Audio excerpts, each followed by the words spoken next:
আসসালামু আলাইকুম দশম শ্রেণীর শিক্ষার্থীরা, কেমন আছো তোমরা? সামনেই কিন্তু তোমাদের প্রাক নির্বাচনী পরীক্ষা 2020 অনুষ্ঠিত হবে।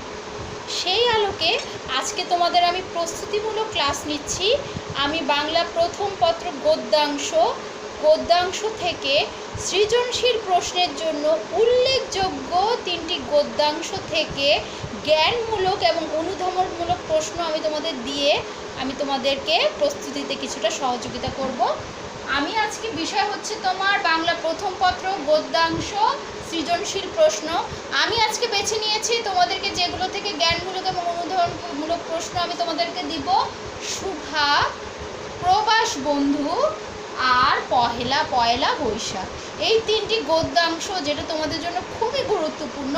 এগুলো থেকে তোমাদের সৃজনশীল প্রশ্নের জন্য এই পরীক্ষা প্রাক নির্বাচনী পরীক্ষা 2020-এর জন্য তোমাদের এই গদ্যাংশগুলো থেকে প্রথমেই আসি আমি শুভা তো তোমরা প্রথম তোমাদের পাঠ্যপুস্তকের প্রথম যে গদ্যাংশ সেটি হচ্ছে শুভা।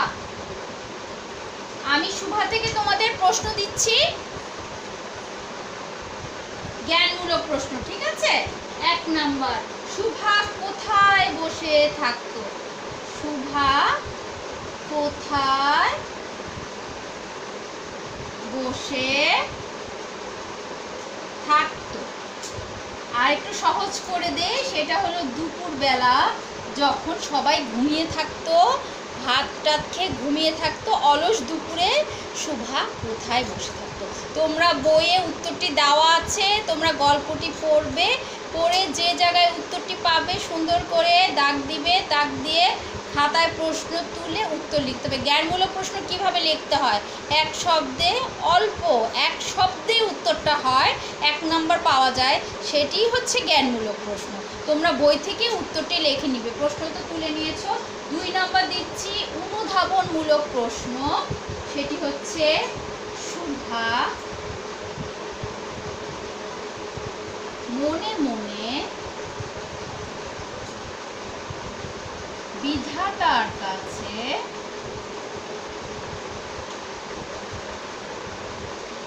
লিখে নাও তোমরা, আমি লিখছি তোমরা লিখো।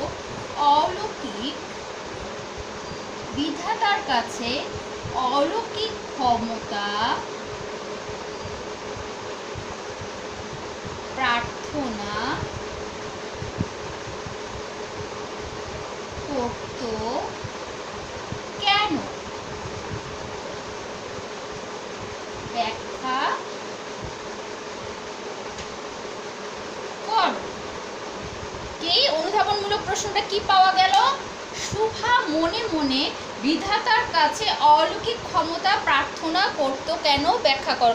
শুভা কথা বলতে পারে না, সে মনের অভিব্যক্তি প্রকাশ করতে পারে না, অলৌকিক ক্ষমতা সে কিছুটা বিধাতার কাছে চায়।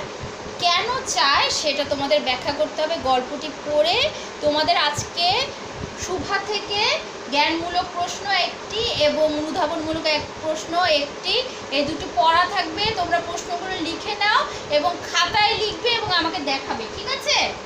দেখানোর উপায় হচ্ছে মেসেঞ্জারে পাঠিয়ে দিবে, তাহলে তো আমি দেখে ফেললাম নাকি? আমি তোমাদেরকে জানাবো যে কেমন হয়েছে, ঠিক হয়েছে, কতটুকু কি হয়েছে, তোমরা লিখে আমাকে পাঠিয়ে দিবে। তাহলে শুভা শেষ। দ্বিতীয় কি নাম বলেছিলাম? দ্বিতীয় গদ্যাংশের নাম কি বলো? মনে আছে নাকি এক্ষুনি ভুলে গিয়েছি? হ্যাঁ, আশা করি মনে আছে। কি? প্রবাস বন্ধু, তোমাদের প্রিয় একটি গদ্যাংশ। প্রবাস বন্ধু। সৈয়দ মুস্তফা আলী কোথায় বেড়াতে গিয়েছিলে? মনে আছে জায়গার নাম? কাবুলে। হ্যাঁ, কাবুলে বেড়াতে গিয়েছিলেন, সেখানে একজন লোকের সঙ্গে তার কেয়ারটেকার দেখাশোনার দায়িত্বে ছিলেন। সেই আব্দুর রহমানের যে গল্পটা প্রবাস বন্ধু, সেটা থেকে জ্ঞানমূলক প্রশ্ন দিচ্ছি। 1, বপু শব্দের অর্থ কি? কি প্রশ্ন পাওয়া গেল? বপু শব্দের অর্থ কি? 2 নাম্বার জ্ঞানমূলক, বপু তোমাদের প্রত্যেকটা গদ্যাংশের মধ্যে শব্দার্থ থাকে এবং কিছু নতুন শব্দ থাকে যেগুলো অর্থ তোমরা পরিচিত না, সেগুলো কিন্তু পরীক্ষায় আসে। যেমন বপু, বপু অর্থটা কি, এটা শব্দার্থ থেকে তোমরা বের করে নিবে, ঠিক আছে, বের করে লিখবে। কাবুলের আবহাওয়ার স্বরূপ বর্ণনা করো। কাবুলের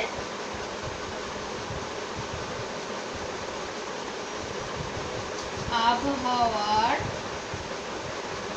স্বরূপ বর্ণনা।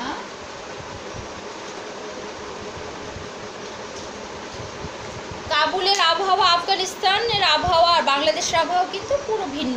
তো লেখক তো বাংলাদেশ থেকে কাবুলে গিয়েছিলেন, তার কাছে আবহাওয়াটা কেমন মনে হয়েছে এবং কাবুলের আবহাওয়াটা কেমন, আমাদের থেকে কতটা ভিন্নতর, সেটা উনি উপলব্ধি করতে পেরেছিলেন।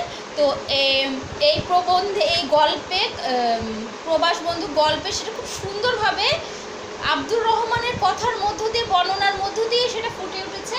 তো তোমরা পাবে কাবুলের আবহাওয়ার স্বরূপ বর্ণনা করো, তোমরা খাতায় লিখে নিবে, ঠিক আছে। গদ্যাংশ থেকে যতটুকু তোমরা বুঝবে, এটা কিন্তু অনুধাবন করে নিজের বোঝা থেকে, নিজের কতটুকু তুমি বুঝতে পেরেছো, কি বুঝতে পেরেছো, সেটা কিন্তু অনুধাবনমূলক প্রশ্ন, ঠিক আছে। উত্তরটা সেভাবেই তোমরা গুছিয়ে লিখবে এবং আমাকে দেখাবে। তাহলে প্রবাস বন্ধু দ্বিতীয় গদ্যাংশ থেকে কিন্তু আমি একটি জ্ঞানমূলক প্রশ্ন এবং একটা অনুধাবন প্রশ্ন তোমাদের পড়া দিলাম। এরপরে আসছে হলো পয়লা বৈশাখ। কবে পালিত হয় বাংলাদেশে? হ্যাঁ, খুব ধুমধামের সাথে উদযাপিত হয়, যেটাকে বলা যেতে পারে একটি কি সামাজিক উৎসব, তাই না? পয়লা বৈশাখ। তোমাদের একটি প্রবন্ধের নাম হচ্ছে পয়লা বৈশাখ। প্রশ্নগুলো লিখে নেই, তারপরে বলছি, ঠিক আছে। পয়লা বৈশাখ প্রবন্ধের অন্তর্ভুক্ত ইংরেজি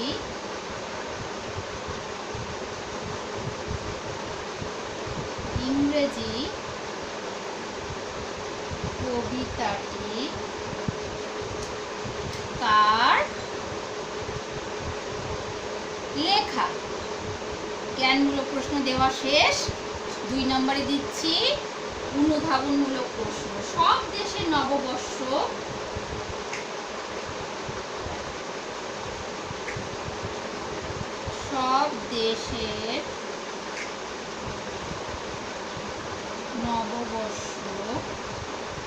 উদযাপনের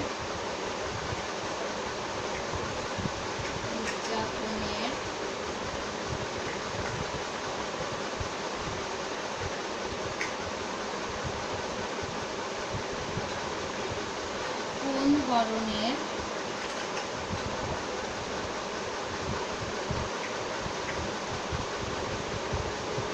মৌলিক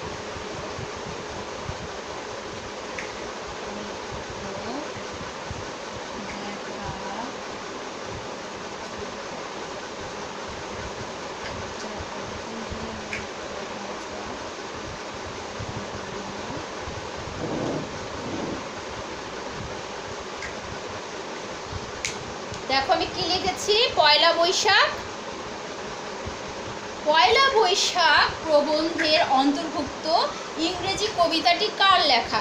পয়লা বৈশাখ প্রবন্ধের প্রথমে একটি ইংরেজি কবিতা দেওয়া আছে, নামটাও লেখকের দেওয়া আছে, যে কার লেখা কবিতাটি দেওয়া আছে, তোমরা নামটি দেখবে। এটাই হচ্ছে 1 নম্বর জ্ঞানমূলকের উত্তর। 2 নম্বরে আছে সব দেশের নববর্ষ উদযাপনে কোন ধরনের মৌলিক ঐক্য দেখা যায়? কোন ধরনের মৌলিক ঐক্য দেখা যায় বর্ণনা করো।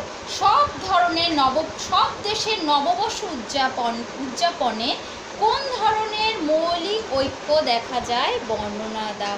এখানে প্রবন্ধকারের কথার মধ্য দিয়েই কিন্তু ফুটে উঠেছিল যে সব দেশে নববর্ষ এবং নববর্ষ উদযাপনে একটা ঐক্য আছে। সব দেশেই কি হয়, নতুন একটা বছর আসছে, নতুন বছরে সবাই নতুনভাবে সব কিছু চিন্তা ভাবনা করে, পুরনো যত ভুল ভ্রান্তি, যত বিফলতা আছে সেগুলো ত্যাগ করে সফল একটা জীবনের জন্য নতুনভাবে সব কিছু শুরু করার ঐক্য নিয়ে কি একটা নতুন দিনের প্রত্যাশা থাকে। তো সব দেশের মধ্যে নববর্ষের মধ্যে তো একটা ঐক্যতা রয়েছেই, যেটা কিনা প্রবন্ধকার খুব সুন্দরভাবে পয়লা বৈশাখ প্রবন্ধে আলোচনা করেছেন। তোমরা সেটা পড়বে এবং নিজের ভাষায় লিখবে। তাহলে আজকের পড়া কি কি থাকলো আমি মুছে দিলাম। আজকের পড়াগুলো তাহলে আরেকবার আলোচনা করি।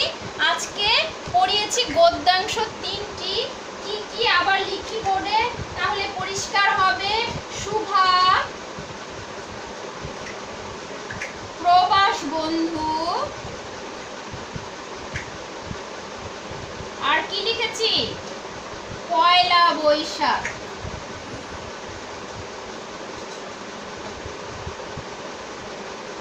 এই 3টি গদ্যাংশ থেকে জ্ঞানমূলক এবং অনুধাবনমূলক প্রশ্ন, তোমাদের প্রস্তুতিমূলক, আমি ক্লাস যেহেতু এটা, আমি তোমাদের কিছু জ্ঞানমূলক প্রশ্ন এবং অনুধাবনমূলক প্রশ্ন দিয়ে দিয়েছি।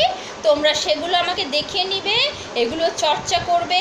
আশা করি তোমাদের প্রাক নির্বাচনী পরীক্ষা অনেক ভালো হবে, তোমরা প্রত্যেকে অনেক ভালো করবে, সেই প্রত্যাশা রেখে আমি আমার ক্লাস এখানে শেষ করছি। আল্লাহ হাফেজ। আসসালামু আলাইকুম ওয়া রাহমাতুল্লাহি ওয়া বারাকাতুহু।